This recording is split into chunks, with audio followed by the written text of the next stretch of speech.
ఇక ద్వాదశ రాశుల వారందరూ కూడా పాటించడానికి వీలుగా ఉన్నటువంటి పరిహారం ఏదైనా తెలియజేస్తారా? ద్వాదశ రాశుల వారికి పరిహారాన్ని కనుక గమనించినట్లయితే మేష నుంచి మీన రాశి వరకు 12 రాశుల వారు ప్రతివారు తమ వ్యక్తిగత దైవాన్ని ప్రార్థించుకుంటూ ముందుకు వెళ్ళడం ఒక విధానం అయితే, దానిలో భాగంగా ప్రతిరోజు చెప్పుకునే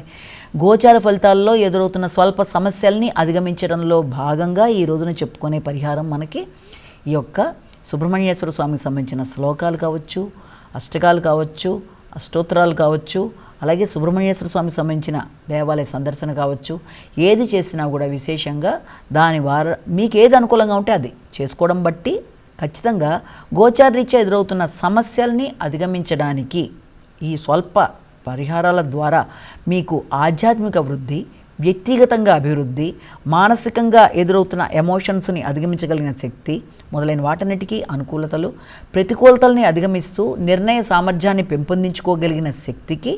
ఒక అవకాశంగా మనం భావన చేయొచ్చు. నమస్కారం.